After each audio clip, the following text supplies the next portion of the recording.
So what's up everyone, it's me,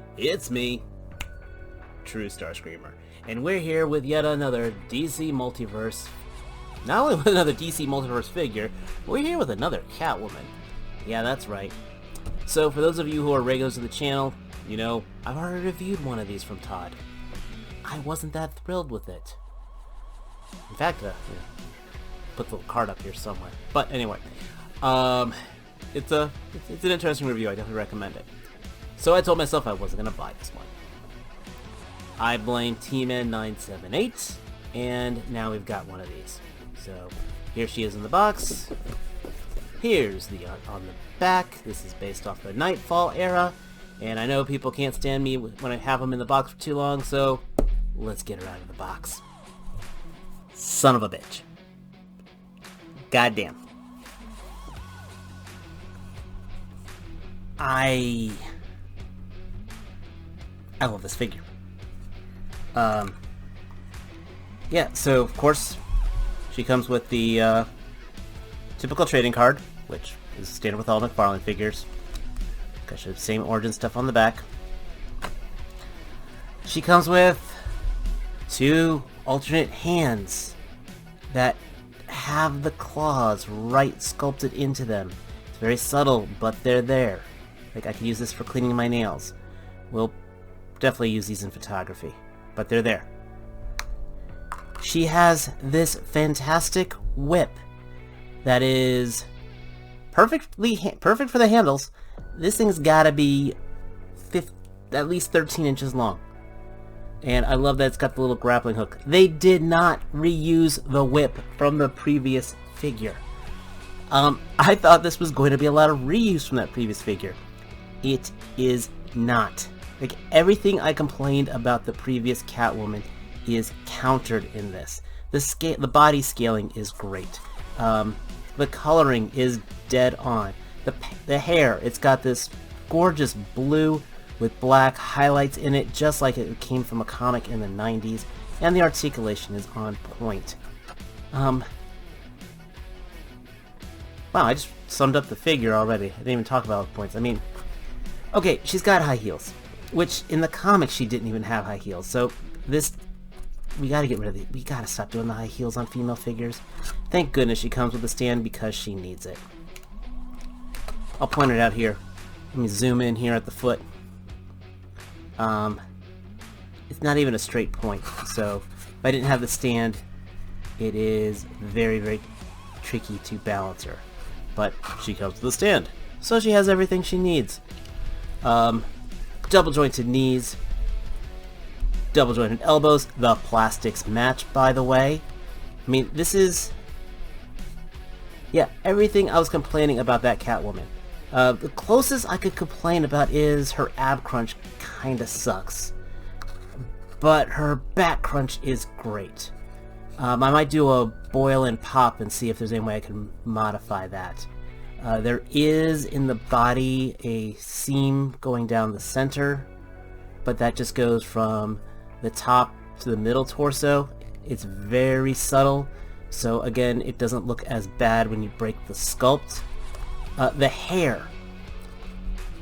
Okay, this is a simple thing. It doesn't have much contact to hold it in here, but it moves out of the way just enough so you can have her kind of look up.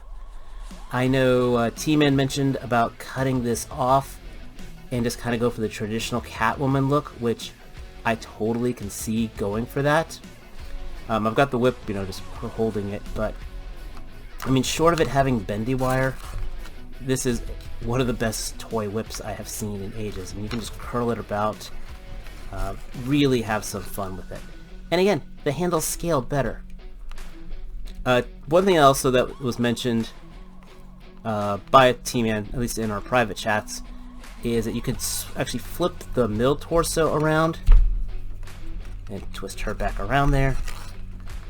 It's not crazy noticeable, you know, about that little seam there. In fact, because there's no seam in the front, it makes it seem like this is one part and that's just like an overvest, but then you're able to give her more of an ab crunch.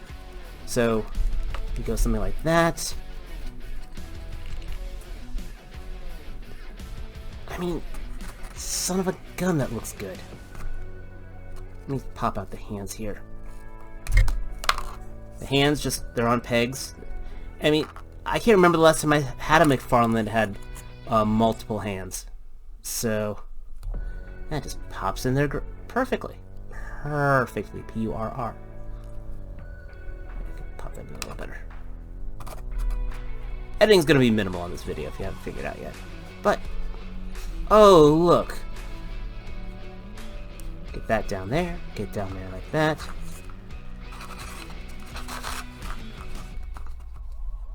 Yeah. Son of a bitch. So, yeah, you flip that ab crunch around, you get it frees up more articulation.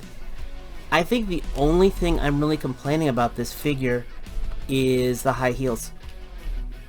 And this really, I mean, this ticks me off because this is one of my favorite Catwoman looks. The Arkham Asylum, believe it or not, is actually also in my top 5 favorites. It's like this, the Arkham Asylum, and Hush are my favorite looks for Catwoman. So this is driving me crazy. I'm liking this figure so much more than I should.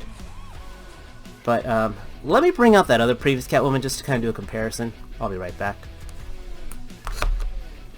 Damn. Okay, just seeing these two together, it totally justifies a lot of my complaints about the upper torso here. This is definitely the superior figure. I think the only thing is maybe I might move the whip from this from here to here. Maybe because of the dynamics. I mean, this is awesome, but it has, it doesn't have any form going up to any aerial shapes. This, at least I can kind of give her some motion with it. That's about it. I'm almost tempted to buy a second one of these, cut the hair off, and repaint it like this. I mean, all I need to, well, it doesn't have the exposed neck to it, the exposed chest to it, but aside from that, okay, God, it just angers me just having this over here. I'm getting this out of the way.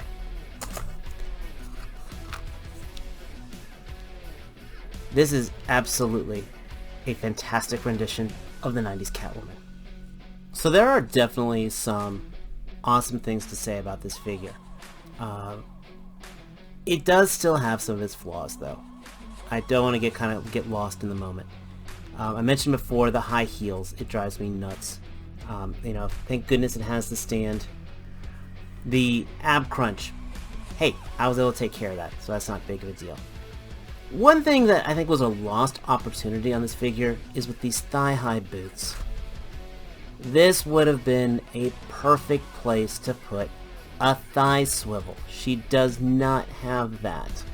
I've been able to mod some of my figures to kind of, well, best way to put it, I'll reach back in here and I'll cut some of this inside plastic in here so the whole thigh can rotate inward a little more. I'm debating if I want to do that with this figure or not, because I feel like I'm pushing my luck just what I did with the ab crunch.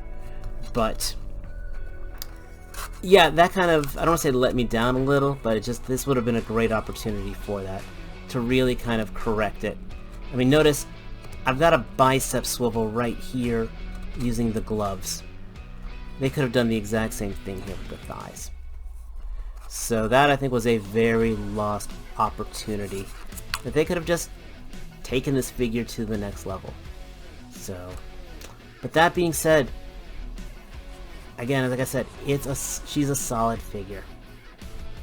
Very quick addendum, I did take the Dremel to her abs, and I was able to get a bit more ab crunch out of her. So yeah, it can be done. Hold on here.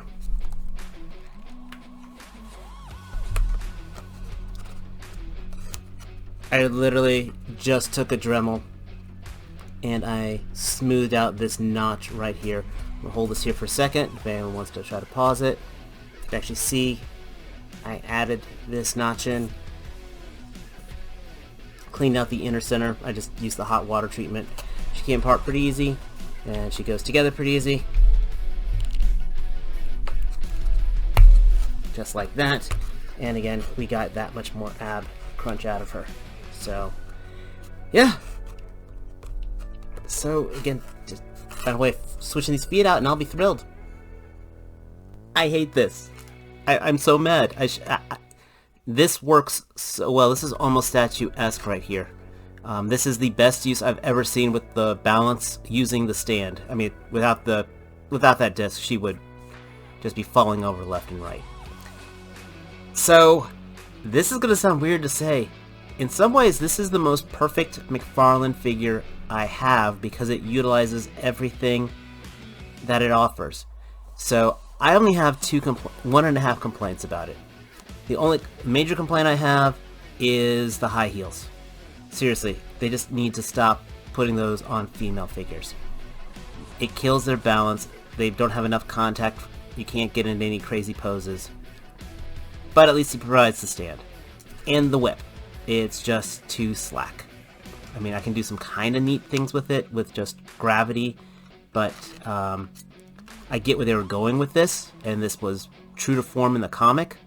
This has all that whole exaggerated 90s look to it, which is great, but I wouldn't have minded either a shorter whip or maybe some bendy wire or even just a little more tension to it. After that, though, she's near flawless. Proportions are great. Articulation is great for from what I want for her. She'll display fine. Son of a bitch, I'm mad. Even more mad because of this piece of garbage right here. So, if you see her, needless to say, I definitely recommend picking her up if you are a Batman fan, if you are old like me and read this version of Catwoman in the 90s. Let me know your thoughts below. Absolutely. Drop me a line. As always, give us a like. Give us a subscribe if you're new. And until next time, take care. Peace.